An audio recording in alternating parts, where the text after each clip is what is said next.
வணக்கம் மக்களே. ஏசியன்ட் பெருசியால ரொம்பவும் கொடூரமாக கொடுக்கப்பட்ட ஒரு டார்ச்சரை பத்தி தான் இந்த வீடியோல நான் உங்களுக்கு ஷேர் பண்றேன். மறக்காம நம்ம சேனலை சப்ஸ்கிரைப் பண்ணுங்க. ஒரு விக்டிமை உடன் போட் மேல படுக்க வச்சு கை கால் தலை மட்டும் வெளியே தெரியற மாதிரி வச்சுட்டு மத்தது எல்லாத்தையும் க்ளோஸ் பண்ணிடுவாங்க பாக்ஸை வச்சு. அதுக்கப்புறம் என்ன பண்ணுவாங்க அப்படின்னா, பால் தேன்லாம் எடுத்துட்டு வந்து விக்டிமோட வாயை கம்பல் பண்ணி திறந்து அதை ஃபுல்லா குடிக்க வைப்பாங்க. குடிக்க வச்சது மட்டும் இல்லாம அவர் மேல ஃபுல்லா ஹனியை ஊத்தி போட்டை வந்து தண்ணிக்குள்ள அனுப்பி விட்டுருவாங்க. நீங்க நினைப்பீங்க இதுல என்னடா கொடுமை இருக்கு, ஜாலியா தேனும் பாலும் குடிச்சிட்டு போறான் அப்படின்னு நினைப்பீங்க. ஆனா அதான் இல்ல.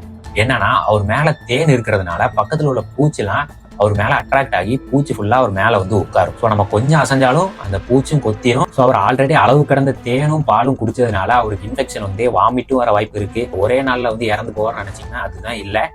இது வந்து அடுத்த நாளும் இது வந்து ரிப்பீட் ஆகும். எங்க இருக்காங்க அப்படின்னு சொல்லி தேடி கண்டுபிடிச்சு மறுபடியும் அவர் வாயில தேனை ஊத்துறது, அதே மாதிரி மேல உடம்பு ஃபுல்லா தேனை ஊத்தி கிட்டத்தட்ட ஒரு விக்டிம் இறந்து போறதுக்கு 15 நாள்ல இருந்து 20 நாள் வரைக்கும் ஆயிரும். இதுல எப்படி இறந்து போறாங்க அப்படின்னா, வாமிட்னாலையும் இன்ஃபெக்ஷன்னாலையும் அந்த பூச்சி கடிக்கிற விஷத்தினாலையும் அந்த விக்டிம் வந்து மெதுவா சித்திரவதையை அனுபவிச்சு இறந்து போறாரு. ஸோ நண்பர்களே, அந்த காலத்துல மக்கள் தப்பு பண்ணாங்க அப்படின்னா இந்த மாதிரி ஸ்கேபிசம் பனிஷ்மெண்ட் கொடுத்துதான் சாகடிச்சிருக்காங்க.